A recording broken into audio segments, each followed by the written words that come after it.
특별히 어떤 말씀을 제가 전해야 될지를 고민하고 또 묻다가 하나님께서 이렇게 흩어져 있는 우리 한국인들이 많이 있잖아요. 그런데 우리 한국인으로서 정체성을 늘 갖듯이 우리 그리스도인들의 정체성은 어떤 것인지를 함께 생각해 보면 좋겠다. 그리고 또 제가 가졌던 그 정체성의 혼란기 가운데 주님을 만났던 경험들을 함께 얘기하면서 함께 그 간증식으로 좀 말씀을 나누고 싶다라는 생각이 들어서 오늘 말씀을 베드로전서 말씀을 함께 나누고자 합니다. 설교 때 제 개인적인 얘기는 별로 하지 않습니다만은 오늘은 어쩔 수 없이 제가 좀 제 얘기를 하고 싶습니다. 저는 대학교 2학년 때 인격적으로 주님을 만난 것 같습니다. 어렸을 때 교회는 열심히 다녔지만 인격적으로 주님을 만나게 된 것은 CCC 간사님이 오늘 제게 오셔가지고 영접하자 그러더라고요. 그래서 굉장히 신실하셔서 제가 영접을 안 할 수가 없었습니다. 그래서 전 그리스도인인데 영접하겠다고 했더니 하나님의 자녀가 되었다고. 그래서 하나님 자녀 되는 게 너무 쉽구나 이런 생각을 가졌습니다. 하나님 자녀됨에 이제 새로운 피조물이 되어져서 하나님 자녀답게 살아가야 된다라는 얘기를 했는데 실제적으로 제 삶에는 큰 변화가 아무것도 없었습니다.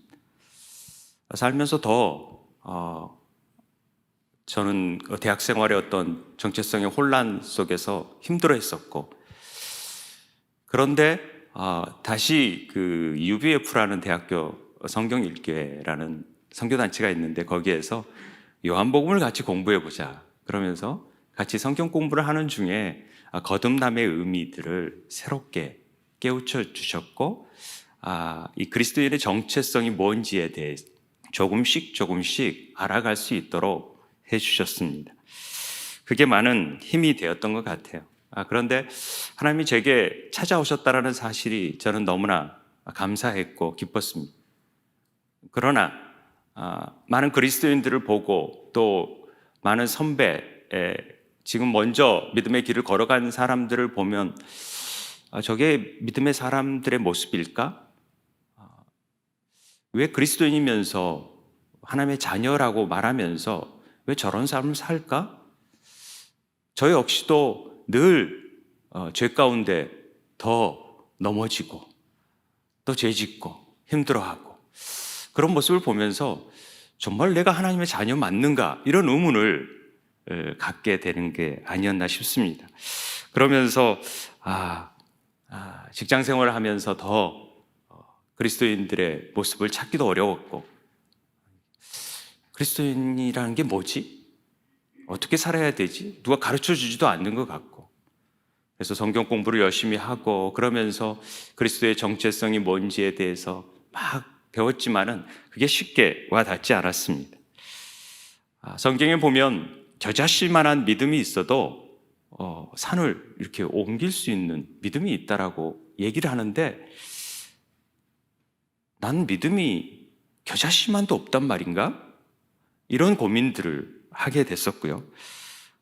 뭔가 좀 막 치유하고 능력을 베풀면은 성령의 은사가 임해서 막 그런 것들이 나타나고 그래야 아니 그런 건 없다 치더라도 내가 하나님 자녀로서의 어떤 자부심과 어떤 프라이드를 가지고 임하는 그런 삶을 살아야 되는데, 그런 건 저에게는 별로 없었던 것 같은 느낌이 들어서 이게 그리스도의 삶인가? 이런 어떤 정체성의 혼란을 많이 가졌던 것 같습니다. 베드로전서에 예수님께서 마태복음에 그 무리를 걷는 사건이 나옵니다. 근데 베드로가 한번 걸어보겠다고 하니까 그래, 너 와서 걸어봐라. 베드로가 걷더라고요, 무리를. 놀라운 일 아닙니까? 그런데 바람이 불자 두려움 나머지 그 물에 빠지는 모습을 마치 제 모습 같았습니다. 믿음이 있다 하면서도 신앙생활을 하지만은 끊임없이 세상의 어려움과 두려움 때문에 물에 빠져가서 허우적거리면서 살려달라고 몸부림쳐 있는 제 모습들을 보게 됐습니다.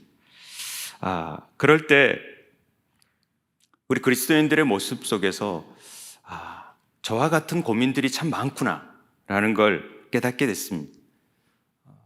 그때 이제 직장 생활을 하고 있었을 때 처남 권혁비 목사님께서 이제 갑자기 막 대학에 기타 치고 늘 롤로만 다니는 것 같더니만 어느 날 갑자기 신대원을 간다고 목회자의 길을 걷겠다라는 선언을 하더니만 정말 너무 열심히 공부하더라고요.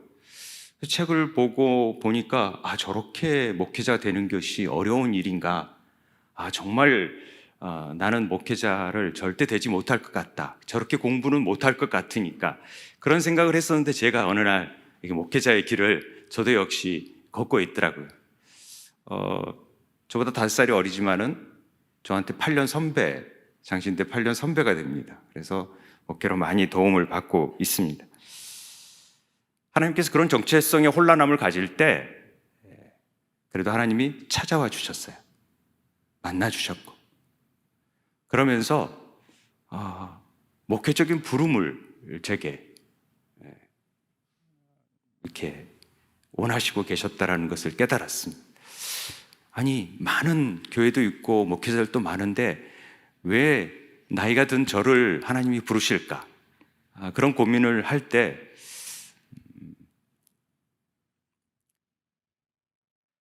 내가 나를 위해서 헌신할 수 있는 그런 사람으로 건축을 좀 해줄 수 있겠니? 라는 마음속에 울림이 있었어요. 그게 뭐지? 나보고 뭔 건축하라니? 난 건축가도 아니고 언어를 전공한 사람인데 왜 건축을 하라 그러시지? 이제 이런 고민을 하게 되었습니다. 그게 그때는 무슨 의미인지도 몰랐습니다. 출애굽기 말씀을 읽는데 성막을 짓게 하시잖아요. 부살렐과 오홀리압이라는 유명한 그 장인들을 불러가지고 마음이 지혜로운 자들을 통하여서 하나님이 성막을 짓게 하는 장면이 제게 되게 가슴에 와닿았습니다. 그러면서 하나님께서 건축하라는 말은 무너진 심령들, 아직 정체감을 회복하지 못하는 사람들에게 그런 하나님의 성령의 전이 되어질 수 있도록 세워가라는 일이겠구나 라고 여겨지게 되었습니다. 나중에서 그걸 깨달게 되었죠. 그래서 말씀을 읽던 중에 이 베드로전서 말씀을 통해서 더 확증해 주신 말씀이 오늘 말씀입니다. 다시 한번 읽어볼까요? 4절 5절을 읽도록 하겠습니다. 시작. 사람에게는 버림바가 되었으나 하나님께서는 택하심을 입은 보배로운 산돌이신 예수께 나아가 너희도 산돌같이 신령한 집으로 세워지고 예수 그리스도로 말미암아 하나님이 기쁘게 받으실 신령한 제사를 드릴 거룩한 제사장이 될지니라. 아멘. 너는 특별해. 너는 하나님의 자녀야. 너는 하나님의 그리스도의 신부로서 하나님의 자녀의 됨을 이루어라. 이런 말은 많이 들었는데 이 말씀을 읽는데요, 왜 하나님께서 이 신령한 존재, 신령한 집으로 세워져라는 얘기를 하고 있지? 왜 우리가 집인가? 이런 생각을 갖게 되었습니다. 그러면서 저의 정체성을 생각해 봤죠. 한국에서는 테스형으로 더 많이 알려져 있지만 소크라테스의 그 너 자신을 알라라는 말이 왜 이렇게 유명한 말인지를 이해하게 되었습니다. 우리 자신을 아는 것이 굉장히 중요한데 우리는 어떻게 보면은 우리 스스로가 생각하는 내 자아의 모습은 사실은 굉장히 왜곡되어 있는 모습을 우리에게 가지고 있습니다. 실제적으로 우리는 우리 자신을 많이 아는 것처럼 여겨지지만 실제로 그리스도 안에서 우리의 모습을 본 적이 잘 없기 때문에 그걸 잘 모르죠. 하나님의 형상을 회복한 심령으로 우리를 바라보지를 못하기 때문에 그렇습니다. 그리고 그 전에 하나님의 영이 없이 살았던 인본주의적인 삶 속에서 내가 가정에서 아버지로 영향, 또 환경의 영향으로 받았던 것들을 통하여서 성격 지어졌던 거짓 자아들을 가지고 MBTI라는 성격 같은 것을 통해서 나는 그런 성격일 거니, 나는 내성적일 거니, 나는 외향적일 거니라고 성격 지어줄 뿐이지 그것은 실제적으로 우리의 진정한 자아가 아니라는 사실을 하나님께서 가르쳐 주셨습니다. 너는 아주 특별한 존재고 신령한 집으로 세워질 거룩한 제사장이야. 하나님께서 그렇게 말씀해 주셨습니다. 그러면서 우리가 잘 아는 베드로전서 2장 9절 말씀 다 아시죠? 너희는 택하신 족속이요 왕 같은 제사장들이요 거룩한 나라요 그의 소유된 백성이니 이런 말씀을 읽는데요 심장이 먹는 것 같았습니다. 놀라운 축복의 선언이라는 것은 송미정 사모의 그 축복성을 통해서도 우리가 너무 알려진 말이지만은 택하신이라는 이 에클렉톡스라는 헬라어는요 하나님께서 특별하게 정성 들여가지고 고르고 정말 잘 맞는 사람을 기가 막힌 곳에서 뽑은 사람, 그걸 택하다, 에클렉토스라는 표현입니다. 그래서 그런 사람들을 골라가지고 왕 같은 제사장이라고 하나님께서 우리에게 말씀하셨다라는 사실입니다. 여러분들이 옆 사람 한번 보세요. 정말로 여러분들 옆 사람이 왕 같은 제사장으로서 하나님이 고르고 택하여 줘서 하나님의 것으로 만드신 자인 것을 여러분 보십니까? 예, 그렇게 보시고 계십니까? 예, 한번 다시 한번 봐보십시오. 여러분 얼마나 존귀한 존재인지. 여러분 자녀들도 마찬가지입니다. 하나님께서 고르고 택하여 주셔서 거룩한 제사장이 되게 하신 것입니다. 왕 같은 제사장이래요. 왕은 사실상은 세상의 왕들은 군림하잖아요. 요즘 심한 표현으로 갑질한다고 하지만은 그런 왕이 아니라 배려하고 섬기고 베풀고 다스리고 정복하는 일들을 통하여서 정말 낮아지고 섬기는 모습으로서 왕이면서 제사장이라는 것입니다. 제사장이 어떤 뜻이냐? 우리 설교를 통해서 잘 알고 있겠지만 카도시라는 말은 구별되었다, 이렇게 분리되었다라는 뜻이지만은 더 제사장이라는 코헨의 의미는 하나님께 분리되어서 드려져 있는 것을 얘기합니다. 그래서 거룩하다라는 것은 카도시, 이 거룩하다라는 것은 구별되어서 드려진 존재예요. 그럼 거룩한 제사장이라는 것은 하나님의 일을 위하여서 완전히 드려진 자를 말합니다. 우리의 정체성은요, 세상을 위해서 살아가는 존재들이 아니라 하나님을 위해서 살아가야 되는 존재들이고 하나님만을 섬기기 위한 존재들입니다. 그러나 우리가 하나님만을 위한 게 아니라 세상 사람들에게도 제사장으로서 다리를 놓는 사람이라는 것이죠. 그들의 죄를 가지고 하나님께 나아가야 될 존재들이기 때문에 그래서 라틴어로서 제사장을 폰티탁스라고 얘기를 합니다. 다리를 놓는 사람들이다 라는 뜻입니다. 그래서 제사장의 왕 같은 제사장이라는 것은 그런 우리의 정체성을 가지고 있는 것입니다.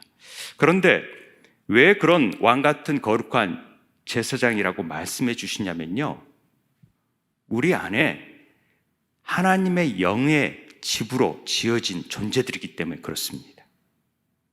이 부분이 굉장히 중요한 부분입니다.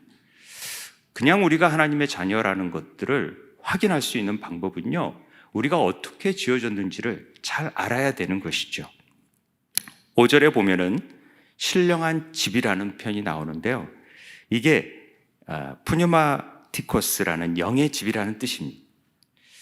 헌의 집이 아닌 영의 집이라, 생기를 불어넣어줬을 때 그 영이 다시금 이루어지는, 쉽게 표현하자면요, 하나님의 말씀이 곧 영이거든요. 그렇기 때문에 말씀으로 지어진 존재들이다, 그렇게 세워져야 된다, 이런 얘기를 하는 것입니다. 이에 산 돌이신 예수 그리스도로 말미암아 말씀으로서 지어져야지만이 우리는 거룩한 제사장의 사명을 감당해낼 수 있다라는 얘기를 하고 있는 것입니다.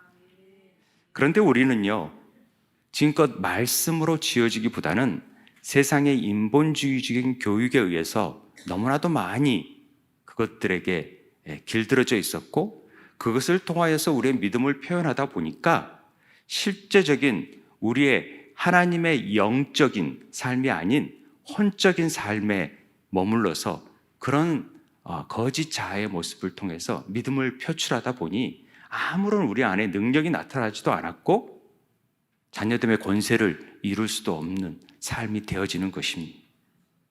이게 너무나도 안타까운 일이지요. 주님께서는 우리에게 건축자의 버린 도리, 모퉁이 도리, 그리고 이사야 28장 16절에 내가 한 돌을 시온에 두어서 기초를 삼았는데 그것이 시험한 돌이다. 이 입증된 돌인데 귀하고 견고한 기초돌이 될 것이다. 그리고 그것을 믿는 이는 다급하게 되지 않는다. 조급하게 되지 않고. 결과적으로 왜 예수님께서 다른 이미지보다도 돌이라는 이미지를 택하여서 베드로 사도를 통하여서 고백되고 있느냐? 실제적으로 산상수훈의 결론은 주님께서 모세오경을 종합한 산상수훈의 결론은 마태복음 7장 24절에 그러므로 누구든지 나의 이 말을 듣고 행하는 자는 그 집을 반석 위에 지은 지혜로운 사람 같다라고 말하고 있습니다. 결과적으로 하나님의 말씀을 듣고 행하는 자가 반석 위에 집을 세우는 자가 되는데요. 우리가 과연 하나님의 자녀됨의 권세를 누리고 거룩한 제사장으로서 일을 하려면은 우리가 어떤 반석 위에 집을 세우고 있는지를 점검할 필요가 있다는 것입니다. 세상적인 지식과 세상적인 방식과 세상적인 방법대로 행하는 모든 일로서는 모래 위에 세운 집과 같이 어느 날 순식간에 무너져 버릴 수 있다는 것을 말씀해 주고, 우리 그리스도인들이라면 하나님의 말씀 위에 세워진 그런 존재가 되어야 된다라고 말씀하고 있는 것입니다. 그래야 말씀으로 지어진, 말씀이 육신이 되어져서 우리 안에 거하신 그 영의 집이 지어짐으로 말미암아 하나님의 일을 행할 수 있는 거룩한 제사장으로서의 사명을 감당해낼 수 있는 것이지, 하나님 말씀이 아닌 것으로 세워진 자들에게는 거룩한 제사장의 직분을 감당해낼 수가 없는 것입니다. 이 부분을 우리가 분명히 깨달아야 되는 것입니다. 그래서 사람이 떡으로만 사는 것이 아니라 하나님의 모든 말씀으로 산다라는 사실을 꼭 기억할 필요가 있습니다. 우리는 늘 땅에 있는 것들만 바라고 육체의 본능에 따라서 먹고 사는 문제에 관해서 늘 직간접적으로 영향을 받기 때문에 주님의 말씀을 따라간다고 하면서도 자연적으로 우리의 몸은 그쪽에 반응하게 되어져 있습니다. 그러다 보니까 우리들의 집 안이 온전한 집이 되어지지 못하죠. 하나님의 능력이 온전히 섬겨주지 못하는 거룩한 삶이 되지 못하는 것입니다. 그런 우리들의 연약함을 하나님께서 우리 안에 시드, 생명을 그 안에 넣어주심으로 말미암아 우리의 영이 살아나게 됐고, 그래서 이제는 그 영이 살아나는 집이 되어져서 산돌 위에 집을 짓는 자가 되어졌다라는 것입니다. 그것이 우리의 정체성이라는 것을 다시 한번 확인시켜 주는 것입니다. 고린도전서 우리가 3장 16절 너무나 잘 아는 말씀이 있죠. 너희는 하나님의 성전인 것과 하나님의 성령이 너희 안에 계시는 것을 알지 못하느냐? 우리 안에 말씀으로 지어진 집을 진 자들은 그 말씀이 주인이 되시고 말씀이신 그분이 우리 안에 거하셨기 때문에 그 말씀을 따라 행하는 삶을 살아야 되는 것입니다. 그런데 늘 사단은 우리가 드리는 이 하나님이 기쁘게 행하실 영적 제사를 드리는 일을 계속해서 방해하면서 세상의 기준을 딱 너의 정체성을 확인하고 너 자신을 사랑하라고 자꾸 얘기하는 것입니다. 너 자신을 위해서 살아라고 자꾸 권면하는 것이죠. 그러나 우리는 이 세대를 본받지 말고 하나님이 마음을 새롭게 함으로 변화를 받아서 즉 우리가 말씀으로 새로워지는 삶을 통하여서 하나님이 선하시고 기뻐하시고 온전하신 뜻이 무엇인지를 잘 분별할 필요가 있고, 그것을 통해서 영적인 사한 제사를 드리는 것이 거룩한 제사장으로서의 사명인데도 그 일을 못하기 때문에 하나님이 그리스도를 통하여서 많은 능력을, 나보다 더 큰 능력을 베푸고 싶어 하는데 그 능력이 안 나타난다는 사실을 우리에게 거듭 강조하고 있습니다. 우리의 정체성은 그리스도가 주인 되는 삶을 살아야 됩니다. 그분이 하라 하면 하고 하지 말라 하면 하지 말아야 되는 삶을 사는 것이죠. 그런데 늘 내가 주체가 되는 삶을 살게 만드는 것이 사단의 집요한 전략입니다. 그래서 세상의 상처로 사로잡히게 만들고 포로되게 만들고 그 옛 자아의 노예가 되어져서 하나님의 방식대로 살아가는 방법보다는 계속 인간적인 방법을 선택하게 만드는 것이, 그럼으로써 우리의 정체성을 훼손하게 만드는 것이 사단의 전략입니다. 복음의 기쁜 소식을 듣고도 우리에게는 그 기쁨이 언제부턴가 사라져버렸습니다. 하나님의 자녀가 되는 놀라운 일들을 경험하면서도 그 정체성은 없이 세상에 노예된 삶으로서 허덕허덕 살아가는 게 우리의 모습입니다. 하나님이 그러려고 기쁜 소식의 복음을 준 게 아니라는 것입니다. 그러려고 십자가를 지신 게 아니라는 것입니다. 정말로 우리에게 놀라운 복을 주시기 위해서 하나님은 우리를 자녀 삼으시고 십자가를 지시고 그 일을 이루신 것입니다. 우리가 말씀대로 사는 것, 그것이 우리의 삶에 너무나도 중요한 기준이 된다는 사실을 우리에게 가르쳐 줍니다. 이 기준대로 살지 못하면 집이 잘못 지어지기 때문에 그렇습니다. 제가 목회하는 중에서 커다란 경험을, 제게 굉장히 큰 어려움, 사건이 하나 있었습니다. 그것이 교회 분쟁이었습니다.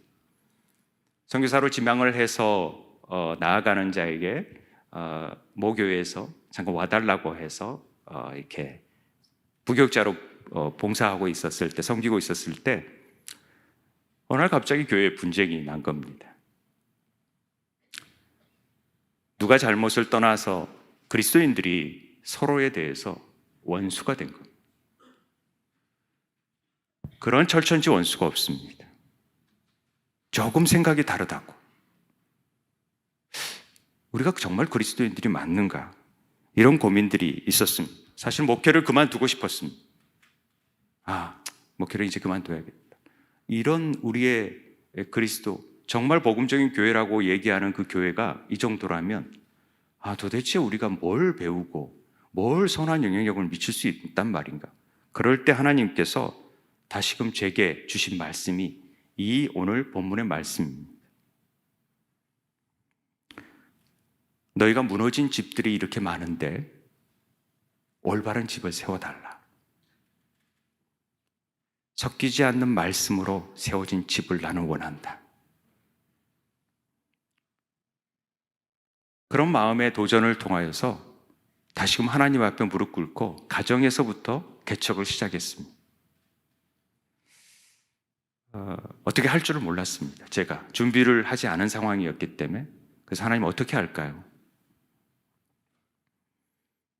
내 말이 영이고 생명이니까 요한복음 6장 63절에서 살리는 것은 영이니 육은 무익하니라. 내가 너희에게 이른 말은 영이요 생명이니라. 내 말이 모든 것이니 그 말씀만 보면 안 되겠니? 이런 마음을 주셨어요. 그래서 저희 교회는 교인들이 없으니까, 저희 식구들뿐이 없으니 그냥 말씀만 읽겠습니다. 그리고 목사님이 단순한 교회 좋아하시고 저희는 그냥 성경만 읽겠습니다. 그리고 한 해, 두 해 성경만 읽었습니다.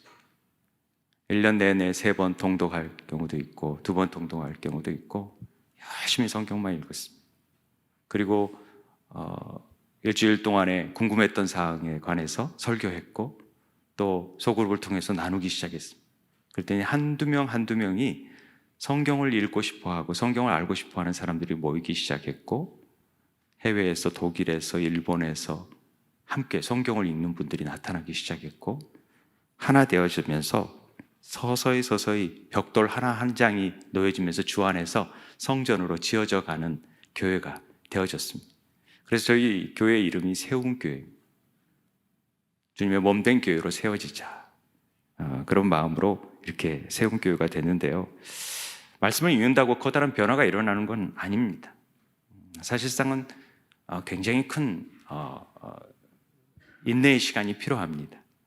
사실 우리 물이 변하여 포도주 된 사건, 가나의 혼인잔치가 쉽게 되는 것 같아도요, 정말 아귀까지 찰 때까지 하인의 그 순종이 있었기에 가능한 일이었고, 그 말씀대로 행하는 일들이 있었기에 가능한 일이 아니겠습니까? 그러듯이 그냥 말씀을 읽자 그랬어요. 어떤 변화가 있든 어떠든 말씀만 읽자. 그리고 선포하자. 그리고 지식적으로 판단해서 말씀을 받아들이지 말고 그냥 채우자. 말씀을 그냥 채우는 쪽으로 하자. 저희 장모님은 1년에 10독을 합니다. 10독 이상을 해서 제게 늘 상을 달라 그러는데 하늘의 상이 크다라고 제가 얘기를 합니다만,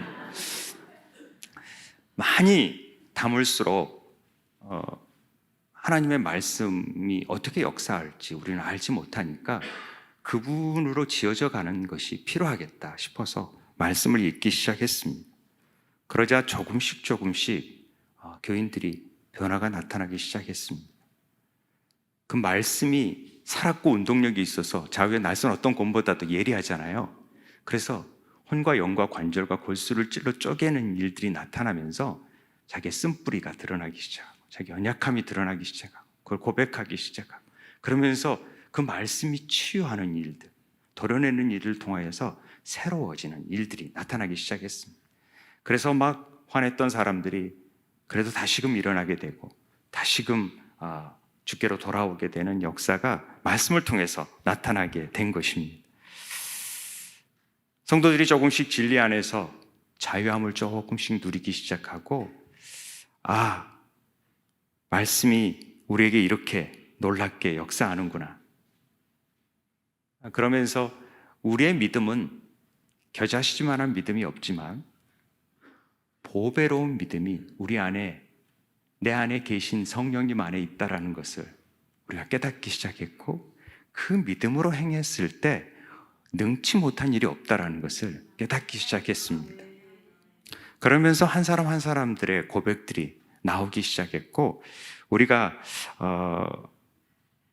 당시 저희들은 조그만 건물에 새들어 사는 그 정도 수준이었었는데, 이렇게 젊은 아이들이 있는, 저희들은 3명 이상씩 낳아야 되니까 아이들이 3명 이상씩 있는 교인들이 많았었어요.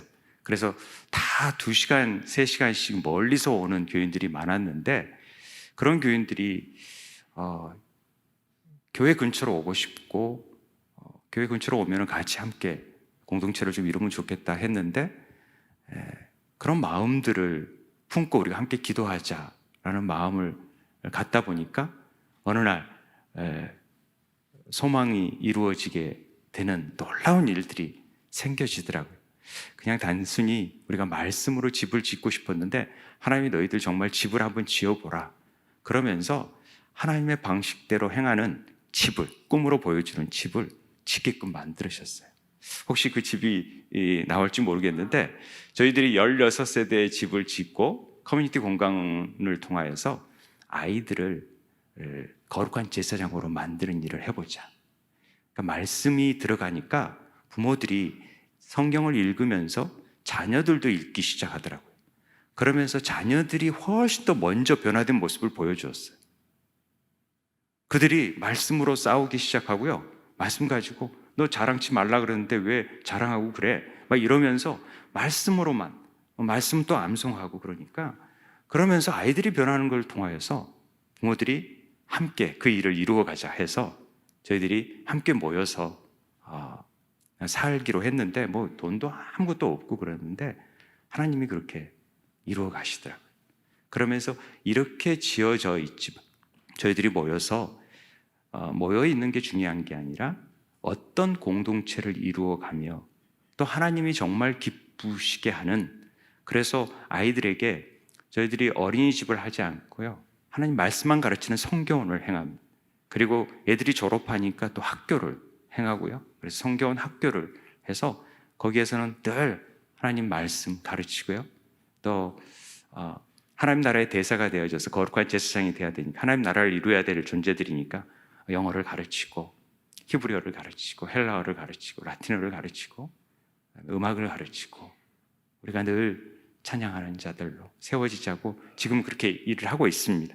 하나님께서 우리가 우리의 정체성을 회복하기를 원하시고, 그 정체성 안에서 내 믿음이 아닌 그분의 믿음대로 행했을 때 능치 못함이 없는 놀라운 일들, 기적을 오늘도 지금 이 시간에도 이루어 가신다라는 사실을 여러분들이 기억하셨으면 좋겠습니다.